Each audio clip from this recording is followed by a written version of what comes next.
Still in the world of the automobiles, the U.S. automaker Ford will recall 4,500 of its Cougar SUV models after dozens of reports of the vehicles catching fire spontaneously. In a joint statement with the National Consumer Commission, Ford's Southern Africa president and chief executive Jeff Nemeth said the company could confirm 39 incidents of the cars catching fire, as well as one death, which Nemeth said was not directly linked to the car defects. Okay, let's move on to investing, doing business in Africa. CDC is a UK government-owned development finance institution with nearly £5 billion under management. It's been investing in sub-Saharan Africa for the last 5 years. Recently, the CDC group announced its new investment worth $140 million to boost local infrastructure provision in Kenya. Joining us to discuss Africa's investment profile and lessons over the past years by the CDC Group is Gozie Chigwe, who is an investment officer of the group, joining us via Skype in London. Good afternoon. It's good to see you. We appreciate you coming on the program this afternoon. Good afternoon. It's a pleasure to be on the program. Thank you. Pleasure to have you here. Now, talk to us about your groups. What's the highlights of your 5-year investing so far across the African continent? I'll take a step back and just give you a bit of background on CDC. Like you said, we're the UK Development Finance Institution. We've been investing in Africa and Asia for the past 70 years. You know, we provide patient long-term capital, and we're focused on sustainable development impact, not just financial returns. Some of our highlights over the 70 years include, you know, the Kariba Dam in Zimbabwe, Celtel.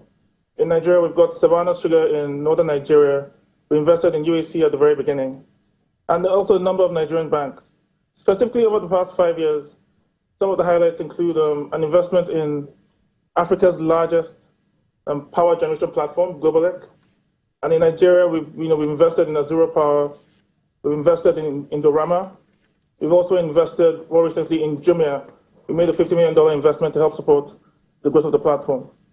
I mean, what I'll also add is that apart from investing directly, providing equity and debt, we have also provided lots of capital to private equity funds like Actis, Africa Capital Lands, and Synergy to help support the amazing work that these private equity fund managers are doing in Nigeria and Africa more broadly.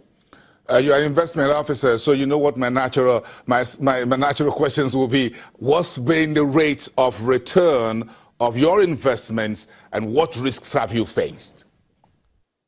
So yeah, that's a very good question. I mean, the first thing I'll say is, you know, we are long-term patient investors, and we invest across cycles. Broadly, our investments have been very profitable, especially in Nigeria. I mean, there have been really good exits from Nigeria. There are lots of really good stories to tell in Nigeria, and I think on average, we've come out really well.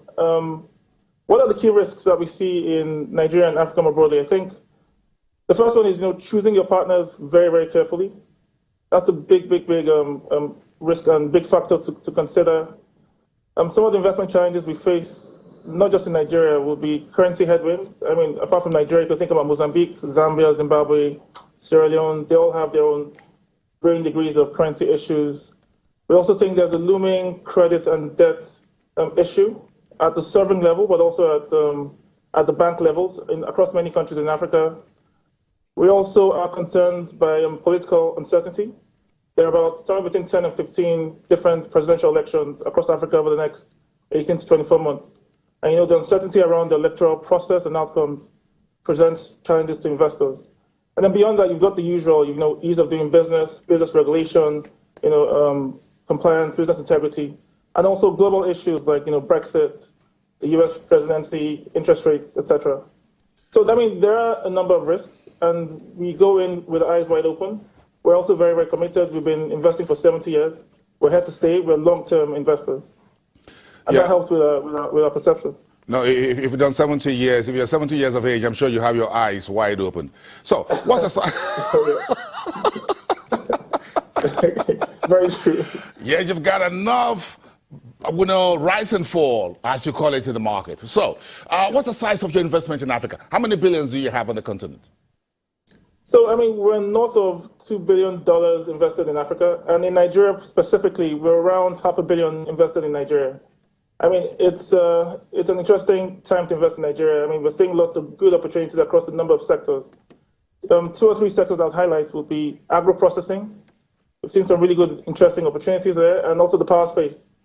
And also in thinking about real estate, I mean, there's specific nodes in Nigeria that are very attractive at this point.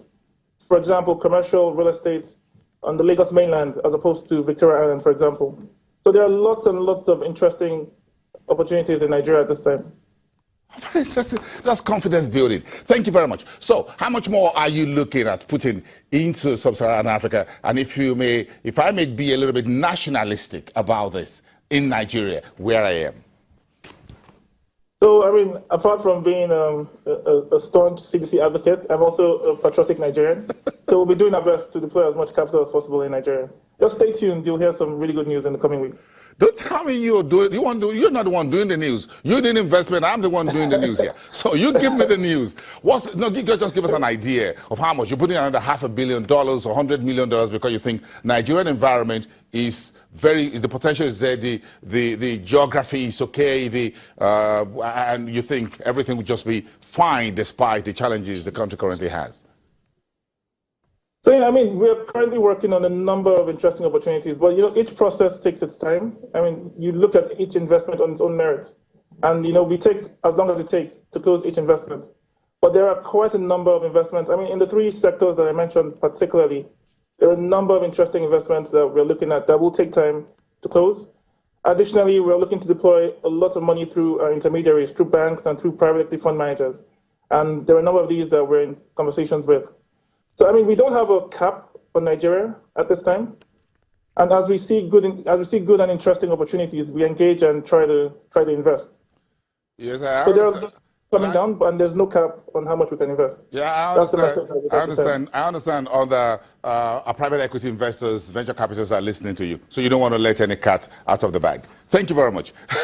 Chigwe, we understand your time with us today. We appreciate that. Goze Chigwe, Investment Officer with the CDC Group out of London. We appreciate that. Okay, so let's talk about Kenya, where the CDC Group is making about $140 million new investments. The economic growth rate will slow down in 2017 from about 6% last year due to sluggish credit growth and as investors take a wait-and-see attitude before a presidential election in August. And that is affecting the stock market there already. The IMF representative in Kenya, Amando Morales, said growth is likely to remain within 5.6% band of the past 5 years, despite the slowdown. So that's still good. The government of Uhuru Kenyatta capped commercial lending rates at 400 basis points above the central bank's lending rate last September, hurting already stressed private sector credit growth. The IMF's 2017 economic growth forecast for the East African largest economy will be released later this month after the IMF board meets to review $1.5 billion precautionary arrangement funding that was agreed in 2015 and is set to run until March 2018. As good as it gets. So thank you for watching, everyone, and I'll see you tomorrow. Have a great day.